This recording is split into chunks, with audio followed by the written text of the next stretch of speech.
नमस्कार। आप सभी का स्वागत है इस वीडियो श्रृंखला में। आज हम सीखने वाले हैं गणित में परसेंटेज विषय को। परसेंटेज ये हमारी पुस्तक का पाठ 8 है और यह वीडियो आपका पार्ट 1 है।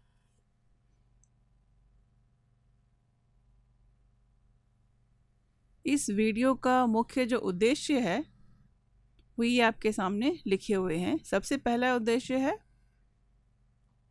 परसेंटेज को समझना। उसके बाद अगर कोई भी आपको अंक दिया गया है, जैसे कि क्लास में टीचर आपकी परीक्षा लेती हैं और आपको कुछ अंक प्राप्त होते हैं और आपको कहा जाए कि इन अंकों से प्रतिशत अर्थात परसेंटेज प्राप्त करो, तो वो निकालना सीखेंगे।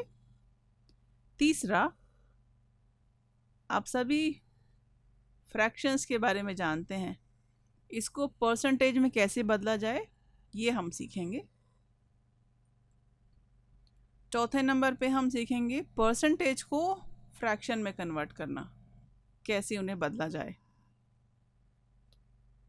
और पांचवें अंक पे हम सीखेंगे डेसिमल नंबर्स को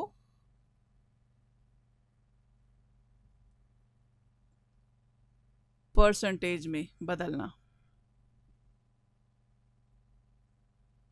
और उसके बाद हम परसेंटेज को डेसिमल में बदलना सीखेंगे।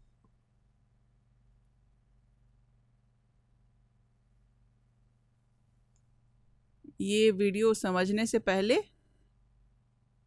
जो बैकग्राउंड नॉलेज आपको होनी चाहिए, जिसकी उम्मीद की जाती है, जिसके बाद आपको ये वीडियो आराम से समझ में आसानी से आएगा, तो वो बैकग्राउंड नॉलेज जो होनी चाहिए वो ये है कि आपको 4 जो बेसिक ऑपरेशंस हैं, जमा, घटा, गुणा और भाग, इन चारों के बारे में अच्छे से पता होना चाहिए। और साथ ही साथ होल नंबर्स के बारे में भी पता होना चाहिए, जो 0 से शुरू होते हैं और फिर 1 2 3 गिनती से आगे बढ़ते हैं, आपको उसकी जानकारी होनी चाहिए। फिर फ्रैक्शंस, जो बटा वाले नंबर होते हैं, जिन्हें हम कहते हैं रैशनल नंबर्स, जिसमें ऊपर अंश और नीचे हर होता है, जिसे इंग्लिश में न्यूमरेटर और डिनोमिनेटर कहते हैं। और डेसिमल के अंकों को भी जमा, घटा, गुणा, भाग अच्छे से आपको जानकारी होनी चाहिए। और जो दूसरा मुख्य जानकारी आपको होनी चाहिए कि फ्रैक्शंस को कंपेयर करना आपको आना चाहिए, कि कौन सा अंक बड़ा है, कौन सा छोटा है, कौन सा बराबर है। तो ये बैकग्राउंड नॉलेज होना आपको आवश्यक है। अब शुरुआत करते हैं हमारा विषय परसेंट। जैसा कि शब्द से ही हम जानते हैं, हम देख सकते हैं कि परसेंट शब्द को अगर हम 2 शब्दों में बांटने का प्रयास करें तो पर जमा सेंट, ये 2 शब्द हमारे सामने आते हैं। अब पर का क्या मतलब है और सेंट का क्या मतलब है, नीचे आप देख सकते हैं। यहाँ पर का मतलब ईच, मतलब प्रत्येक, और सेंट का मतलब 100 में से। हम सभी जानते हैं और बात करते हैं कि 100 जो है उसको पूरा एक कंप्लीट अंक और पूर्ण अंक के तौर पे माना जाता है, और उसको संकेतों में या जो हम लिखते हैं उसको किस तरह से दर्शाया जाता है, ये इस तरह से, जैसे हम लिखते भी हैं, एक तिरछी सी लाइन खींच देते हैं और 2 जीरो बना देते हैं दोनों तरफ, तो उसी को इशारे में बताया जाता है परसेंट के तौर पे। अब आगे बढ़ते हैं। हम सब बात करते हैं कि मेरे एग्ज़ाम में इतने प्रतिशत आए, इतने अंकों से मैं पास हुआ या फेल हुआ। तो एक उदाहरण आपके सामने है। परसेंटेज को जैसे परीक्षा में हमारे सपोज़ कुछ क्लास में अंक आए, टीचर ने हमें कुछ काम दिया या कोई परीक्षा ली और हम अंक प्राप्त करने के लिए टीचर को जो है देते हैं, और बच्चे आंसर लिख करके जब टीचर को सबमिट करते हैं, टीचर उसको चेक करती हैं और सबको अंक देती हैं, और अंकों को जोड़ करके जो हमें एक रिज़ल्ट प्राप्त होता है उसको हम परसेंटेज में बताते हैं। तो परसेंटेज को इस तरह से लिखा जाता है जैसा कि सामने लिखा हुआ है। जैसे कि परसेंट शब्द को हमने समझा था अभी पिछले स्लाइड में कि 100 में से जो प्राप्त हुआ, तो वही तरीका जो हम सामने देख सकते हैं लिखने का। 13% का मतलब 100 में से हमें इतना प्राप्त हुआ, वो परसेंट कहलाता है। मतलब 100 में से इतनी प्राप्ति हमें हुई। और उदाहरण देख करके हम समझेंगे, आप उसको और अच्छे से समझ सकते हैं और स्वयं भी कुछ उदाहरण से प्रयास कर सकते हैं।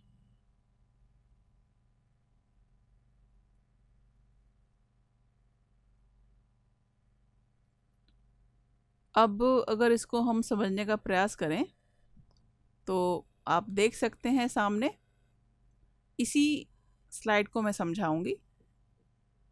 परसेंटेज क्या है, ये सवाल है कि परसेंटेज का मतलब क्या होता है। जैसे हमने परसेंटेज शब्द को तोड़ा था, पर और सेंट दो शब्द हमें मिले थे, उनको जोड़ करके परसेंट या परसेंटेज कह लीजिए शब्द मिला। यहाँ पर एज शब्द भी जोड़ा हुआ है, तो 3 शब्द हो गए। तो इसमें अगर हम देखें तो पहला शब्द है पर, दूसरा शब्द है सेंट और तीसरा शब्द है एज। पूरे इंडिया में हम देखें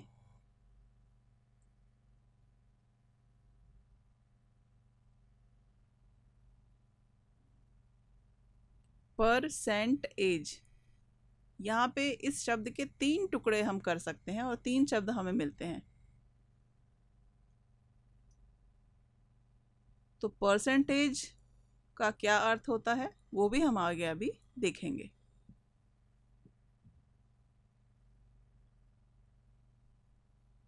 पर शब्द को हम जानते हैं, ये पहला शब्द है, सेंट हो गया हमारा दूसरा शब्द, और एज जो है हमारा तीसरा शब्द हो गया।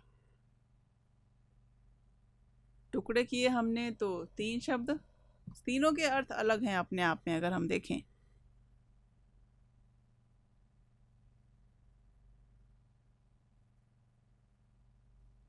अब जैसे यहाँ पे पर जमा सेंट,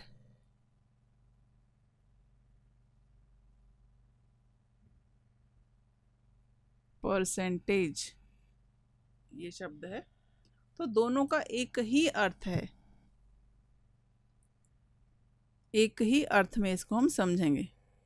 हम इसे चाहे टुकड़ों में तोड़ें और 2 हमें पर और सेंट मिले परसेंट, या हम उसको परसेंटेज 3 शब्दों में तोड़ दें, पर अर्थ दोनों का एक ही निकल के आता है। क्या अर्थ निकल के आता है?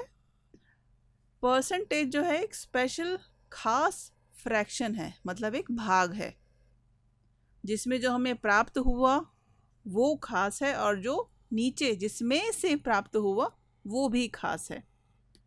मतलब जिसमें से जो प्राप्त हो रहा है उसको हम 100 अंक मानेंगे कि हमें 100 में से प्राप्त हुआ माना। जो भी प्राप्ति हमें हो रही है वो 100 में से हो रही है, अर्थात शत, सेंट में से वो प्राप्ति हो रही है। उसी को परसेंटेज या परसेंट कहा जाता है। अगर इस प्रकार से समझें तो हम इसे आसानी से समझ पाएंगे। और कुछ लोग इसको इस प्रकार कह सकते हैं कि पर 100, सेंट शब्द को अगर हम और सरल शब्दों में जोड़ें या अर्थ निकालें तो 100 पर का मतलब तो ईच मतलब प्रत्येक, सेंट का अर्थ है 100 मतलब 100, 100 में से जो प्राप्त हुआ।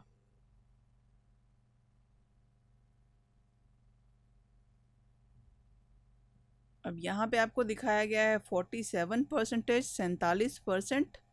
47% का मतलब है कि जो पूरा पूरी संख्या थी वो 100 थी, जिसमें से आपके पास 47 प्राप्त हुआ। तो जो पूरा अंक है, संपूर्ण है, वो 100 माना गया, और जो प्राप्त हुआ वो 47 अर्थात 47 की प्राप्ति हुई। पहले जो अभी हमने उदाहरण देखा था, 100 में से हम 100 को हमने पूरा एक संपूर्ण अंक माना था, जिसमें से हमने कुछ प्राप्त किया था। अब उसी 100 शब्द को हम और समझते हैं। आप भी इसको करके देखिए, तो आप इसको आसानी से समझ पाएंगे कि 100 को फुल अर्थात पूरे के तौर पे कैसे समझा गया है। अब इस बॉक्स में आप देख सकते हैं छोटे छोटे जो स्क्वायर वर्ग बने हुए हैं, ये 100 हैं गिनती के। अगर आप गिने 1 2 3 4 5 6 7 8 9 10, ये 10 हैं। अब इसी तरह से ये जो पंक्तियां हैं, इनको भी गिने 1 2 3 4 5 6 7 8 9 10, तो 10 हैं। तो 10 लाइनें और 10 कतारें, ये सब मिलकर के बनी 100 छोटे छोटे वर्ग। तो उसे एक फुल मतलब संपूर्ण माना गया है। परसेंटेज उसी में से निकालते हैं। जैसे यहाँ पे कुछ को लाल रंग से रंगा गया है। अब अगर हम उसके वर्गों को अर्थात स्क्वायर्स को काउंट करें, तो आप देखेंगे कि 50% मतलब 50% है, जो आधा के करीब है। तो आधा अपने आप में 50 माना जाता है, 100 में से आधा 50, तो उसे हम 50% कहेंगे लाल रंग को। और जो नीला रंग है वो बाकी आधे का भी आधा है। तो एक तरफ तो 50 है, बाकी नीले और सफ़ेद को हम बांटें तो वो उस आधे का भी आधा है। तो आप सोचिए वो कितना होगा। वो लगभग उस आधे का भी आधा होगा, जिसे हम दोनों को मिला के 50 कह सकते हैं। और अगर सिर्फ सफ़ेद रंग को देखें तो वो 25% के करीब होगा, और नीले जो रंग के वर्ग हैं वो भी 25% के करीब होंगे। तो पूरा संपूर्ण हमने 100 को माना, और फिर आधा जो लाल रंग निकल के आया वो 50%, और बाकी बचे हुए 50% में नीला और सफ़ेद दो भाग थे, उसको भी हमने दो भागों में बांटा, तो 25% निकल करके आया। इसी प्रकार आप प्रतिशत को निकाल सकते हैं।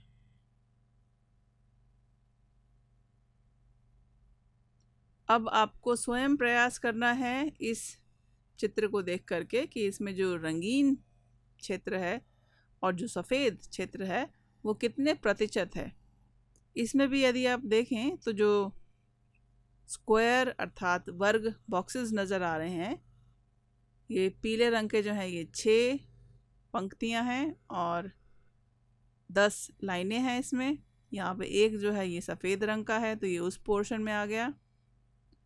अब आप प्रतिशत निकालने का प्रयास करें तो टोटल अगर आप देखें तो आप इसको काउंट करके खुद प्रयास कर सकते हैं।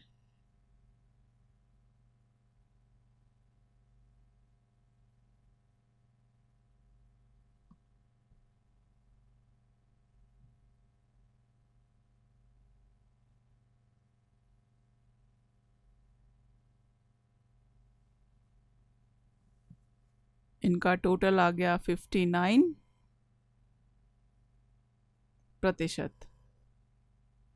और जो सफ़ेद भाग है वो भी 4 बार 10 यहाँ पे हो गया, और एक तो 40 और 1 41% सफ़ेद भाग।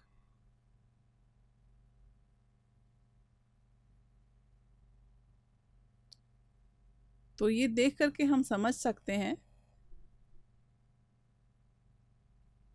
41 और 59 को यदि हम जोड़ें तो हमें कुल मिला के 100 अर्थात 100% पूरा एक भाग का अंक प्राप्त होगा।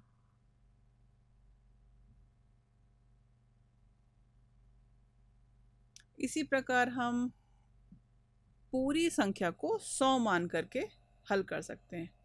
अब जैसे यहाँ पे लाल तो नहीं और पीले भाग को हमने गिना, तो आप कोई भी रंग कर सकते हैं और उसको हल करने का प्रयास कर सकते हैं। हमने पीले भाग को भी प्राप्त किया, फिर सफ़ेद भाग को भी जाना, तो ऐसे ही आप इसे आगे कई रंगों में कर सकते हैं।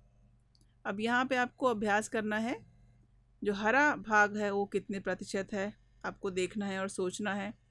तो कुल 100 में से पूरे संख्या को 100 माना जाएगा और जितना भाग हरा है वो कितने प्रतिशत है। तो देखिए हरा जो सिर्फ 4 ही बॉक्स नज़र आ रहे हैं, तो 4% ही ये कहलाएगा। और येलो कितना है, पीला जो भाग है वो कितने प्रतिशत है, तो ये भी देखिए अगर हम गिने तो 1 2 3 4 5 6 7 8 9 10 11 12, तो 12% जो है पीला भाग मिला हमें। और ऐसे ही जो ऑरेंज कलर मतलब संतरी रंग है वो भी 1 2 3 4 5 6 7 8 9 10 11 12 13 14 15 16 17 18 19 20, तो 20% जो है हमें संतरी रंग प्राप्त हुआ। और लाल हमें कितना प्रतिशत मिला, इसको भी गिने तो 1 2 3 4 5 6 7 8 9 10 11 12 13 14 15 16 17 18 19 20 21 22 23 24 25 26 27 28, देखिए ये भी 28% हमें मिला। अब नीले रंग को देखें, इसे भी गिनिए 5 6 7 8 9 10 11 12 13 14 15 16 17 18 19 20 21 22 23 24 25 26 27 28 29 30 31 32 33 34 35 36, तो ये 36% हमें मिला। तो इसी तरह से हमने अगर सबके प्रतिशत को निकाला और इनको अगर हम सबको जोड़ेंगे तो हमें जो संपूर्ण अंक प्राप्त होगा वो आप बताइए कितना होगा। वो पूरा का पूरा जो इन सभी को जोड़ने पर प्राप्त होगा वो होगा 100।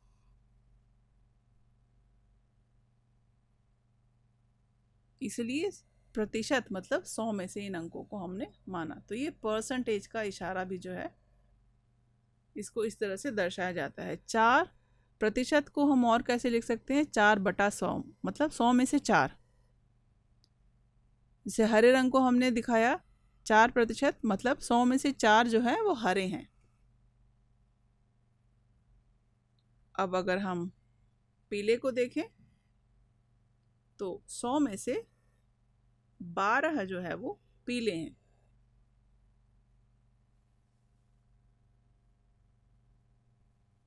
और उसी तरह से जो संतरी है वो 100 में से 20 को मानेंगे, तो नीचे जो 100 है उसे पूरा फुल एरिया माना जाता है। अब अगर ऑरेंज की बात करें तो पूरा जो अंक है हमारा 100 है और 100 में से जो हमें ऑरेंज प्राप्त हुए वो है 20, तो पूरा जो संपूर्ण एरिया है क्षेत्र है उसको हमने 100 माना और जो प्राप्त हुआ वो 20 मतलब ऊपर का अंक माना। अब अगर हम इसको देखें 28 जो लाल रंग से है, तो ये भी जो नीचे का अंक है वो 100 है, जिसमें से हमें लाल मिला तो वो 28 है। जो प्राप्त हुआ वो 28 है और जो नीचे था वो 100 था। अब हम नीले रंग से जो एरिया है उसके अंकों को देखें तो 100 जो संपूर्ण अंक था उसमें से हमने कुछ निकाला तो वो 36 था, तो 36% हमारा नीला भाग था। इन सबको जोड़ने पर हमें 100 मिला, जैसे कि हम यहाँ भी देख सकते हैं सबको जोड़ने पर हमें जो प्राप्त होगा वो 100 ही होगा।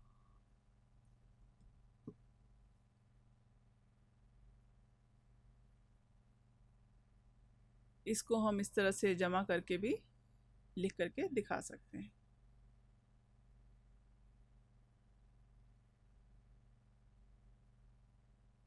हरा भाग हमारा 4/100 था,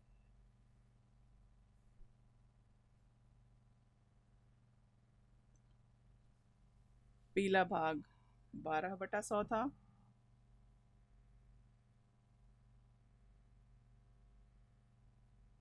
संतरी भाग 20।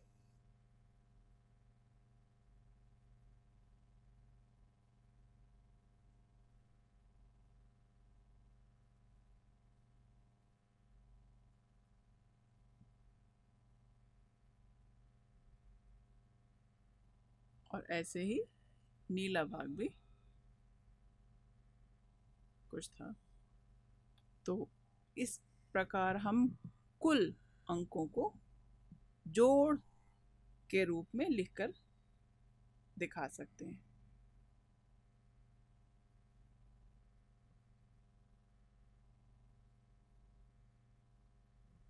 और जो हमें उत्तर प्राप्त होगा वो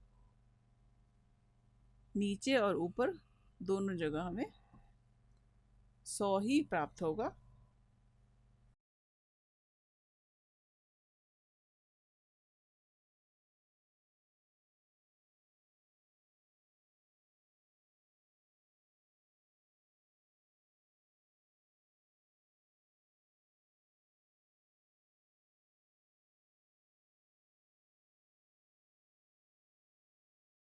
तो पूरी संपूर्ण संख्या को हमने 100 माना। तो जब भी हम पूर्ण की बात करेंगे तो उसको हम 100 अर्थात 100 मान करके ही परसेंटेज अर्थात प्रतिशत को ज्ञात करने का प्रयास करेंगे। अब ये एक उदाहरण के द्वारा समझाया गया है। मान लीजिए 100 लोग हमारे सामने हैं, जो आप देख सकते हैं, और ये बाहर कहीं पे खड़े हैं, ऐसा मान सकते हैं। और कोई दुर्घटना ऐसी हो गई कि व्यक्ति को डॉक्टर के पास जाना पड़ा, और जो डॉक्टर हैं उन्होंने कहा कि दुर्घटना की वजह से खून की बहुत अधिक कमी हो गई है और आपको अर्जेंट ब्लड की रिक्वायरमेंट है, ज़रूरत है। और आप उन सभी 100 लोगों के पास गए और सबसे कहा कि रक्त की ज़रूरत है, तो कौन कौन ब्लड देने के लिए आगे आना चाहते हैं। अब क्योंकि सभी लोग एकदम से तैयार नहीं होते हैं, कुछ लोग शंका में रहते हैं, कुछ लोग तैयार हो जाते हैं। क्योंकि सभी लोग बाहर खड़े हैं और 100 हैं, कुछ ने माना और कुछ ने नहीं माना कि हम ब्लड डोनेट करेंगे। तो जो लोग मान चुके हैं ब्लड डोनेशन के लिए, उनको हमने लाल रंग से यहाँ पे दिखा दिया। और अगर उसको परसेंटेज कैलकुलेट करने के लिए कहा जाए तो आप देख सकते हैं 100 में से कितने लोग ब्लड डोनेशन के लिए मान गए। वो इस तरह से अगर हम उनको गिने तो हम कह सकते हैं कि 33.3 या 1/3% लोग मान गए। तो इसमें भी पूरे संपूर्ण को हमने 100 के रूप में माना, जैसे आप यहाँ पे गोल में पाई चार्ट के रूप में भी देख सकते हैं। हम चाहें तो स्क्वायर के रूप में दर्शाएं, जैसे कि आपने देखा, और कई तरीके से दिखा सकते हैं। गोल वृत्त आकृति में भी हम उसको पाई रूप में भी दिखा सकते हैं। तो फुल को हमने 100 के रूप में, और उसमें से जितना हमें प्राप्त हुआ, जितने की हम बात कर रहे हैं, उसको परसेंटेज के रूप में दिखा सकते हैं।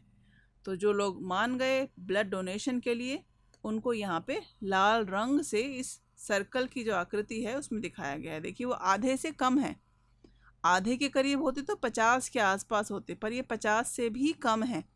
तो हम आकृति देख करके भी अंदाज़ा लगा सकते हैं कि हमारा जो प्रतिशत निकल रहा है वो कितने क्षेत्र में आ रहा है। तो हम देख के आसानी से समझ सकते हैं कि 50 से बहुत कम है, तो 30 के करीब है। तो मतलब बहुत कम लोग हैं मतलब मान गए कि हम ब्लड डोनेट करेंगे। अब क्योंकि प्रतिशत में ऊपर और नीचे दोनों अंक होते हैं, तो हम उसको वृत्त आकृति में कई तरह से दिखा सकते हैं। या तो हम उसके 3 हिस्से कर सकते हैं। अब हम देखिए यहाँ पे सिलेंडर को दिखाया है, सिलेंडर की आकृति को दिखाया है, उसको भी तीसरा हिस्सा के लगभग बन करके सामने दिखेगा। अगर हम वृत्त आकृति की बात करें तो इतना हिस्सा 33% में आए। उसके अगर हम 3 भाग करेंगे, 1 2 3, तो हर भाग लगभग 30% के या 33% के लगभग बनेगा। तो तीनों को मिला करके आप 100 मानेंगे और उनमें से 3 भाग में से 1 भाग ही लोग माने कि ब्लड डोनेट करेंगे। तो इस तरह से हम इसको दर्शा सकते हैं। अब दूसरा उदाहरण परसेंटेज और उसको दिखाने का तरीका जो है यहाँ समझते हैं। अब यहाँ पे हमने 5/10 एक एग्जाम्पल को लिया है। आप कोई भी एग्जाम्पल ले सकते हैं, हमने यहाँ पे समझने के लिए इस एग्जाम्पल को लिया है, उदाहरण को लिया है। हम ऊपर हमने लिखा है 5 और नीचे लिखा है 10। तो देखिए मतलब 10 में से 5 हमें प्राप्त हुए और उसे अगर हम चित्र के द्वारा दिखाएं तो 10 बॉक्स बने हैं। उसमें से जो ऊपर रंग में भरे हुए हैं वो हरा रंग जो है 5 हैं, और दूसरा जो है एक तरफ से गोल आकृति में भी, उसको अगर भागों में बांटा तो टोटल 10 भाग किए हुए हैं और जो हमें प्राप्त हुए वो हरे रंग से 5 दिखा रखे हैं। तो इसी तरह से जो कंप्लीट मतलब फुल आकृति है वो नीचे दिखाई हुई है 10 और जो प्राप्त हुई वो 5। और इसको दोनों भिन्न भिन्न चित्रों में हम देख करके समझ सकते हैं कि तरीका दिखाने का अलग हो सकता है। कभी आप गोल आकृति में दिखाएं, कभी आप वर्ग आकृति में दिखाएं, कभी आप आयत में दिखाएं, पर जो अंक प्राप्त होगा वो दिखाने का तरीका एक समान होगा। 50% जैसे हमने समझा, एक गोल आकृति में से अगर आधा है तो 50% के करीब माना जाएगा। और अगर हम उसे दशमलव में देखें तो, और उसको अगर हम नंबर लाइन पर दिखाने का प्रयास करें, जैसा कि हमने देखा है नंबर लाइन पर, तो 5/10 को हम नंबर लाइन पर कैसे दिखाएंगे, वो बन जाएगा 0.5। नंबर लाइन हम पहले सीख चुके हैं, उसमें 0 से अंक शुरू होते हैं, 0 1 2 3 4। तो 1 से लेके 10 तक छोटी लाइनें होती हैं। अब यहाँ पे 0 से 1 के बीच में भी छोटी छोटी लाइनें होंगी जो 10 भागों में विभाजित होंगी, और हम उसी को यहाँ पे बांट रहे हैं, भागों में बांट रहे हैं।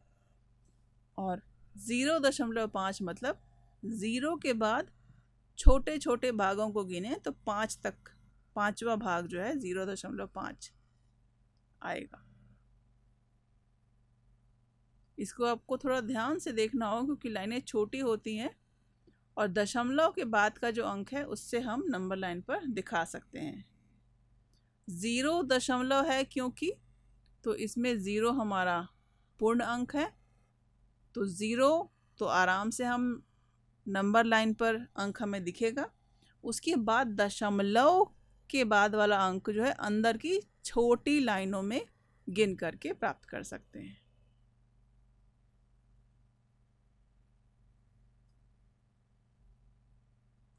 अब परसेंटेज को इस सवाल से करें तो यहाँ पे दिखाया हुआ है कि 100 में से अगर सिर्फ एक ही भाग आपको मिले तो उसे क्या कहेंगे, तो उसे 1% कहा जाएगा, जैसे कि आप यहाँ पे देख सकते हैं।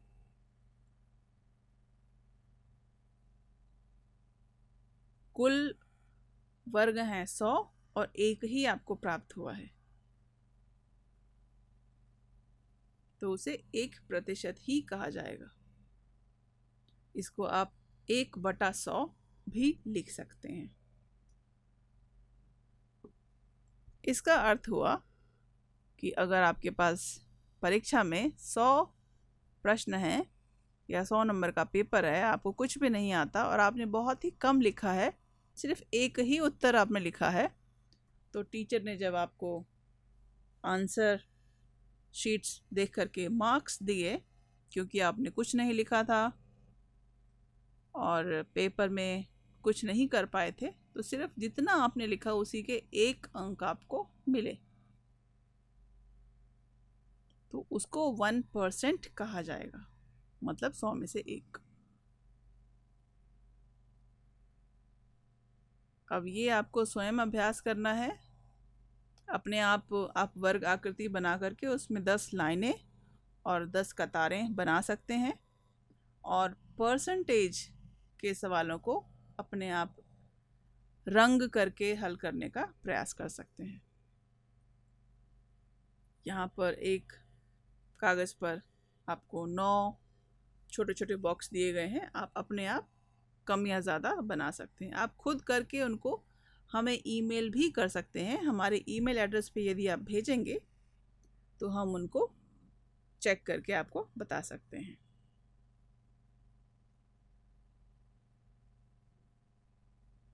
अब अगर आप संक्षेप में परसेंटेज को किस तरह से कहा जाए, जो हमने अभी तक समझा है उसको समझने का प्रयास करें, तो हमारे मोबाइल में भी आजकल छोटा सा कैलकुलेटर होता है जिसमें आप जोड़ भाग या इस तरह के हिसाब किताब करते हैं। उसमें परसेंटेज कैलकुलेट करने का भी छोटा शॉर्ट मेथड होता है। आजकल जैसे दुकानदार हैं, उनके पास एक अलग से मशीन होती है कैलकुलेटर, वो जल्दी जल्दी हिसाब कर लेते हैं।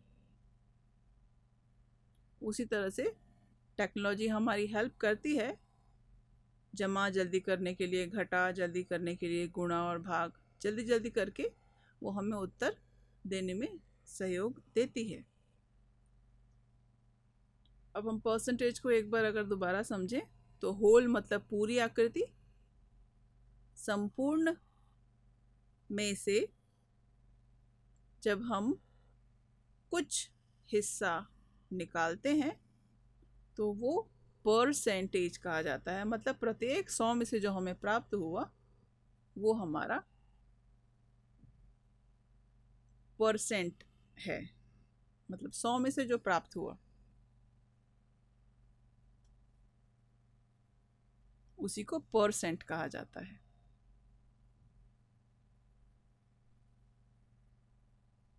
अभी तक जो भी इस वीडियो में परसेंटेज के बारे में समझाया गया, उम्मीद है आपको वो समझ में आया होगा।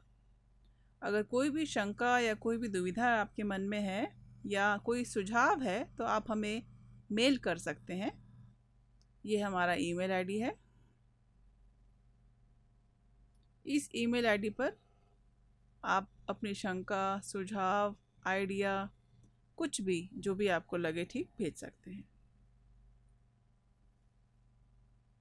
उम्मीद है आपको ये वीडियो में जो भी समझाया गया वो समझ में आया होगा। बहुत बहुत धन्यवाद।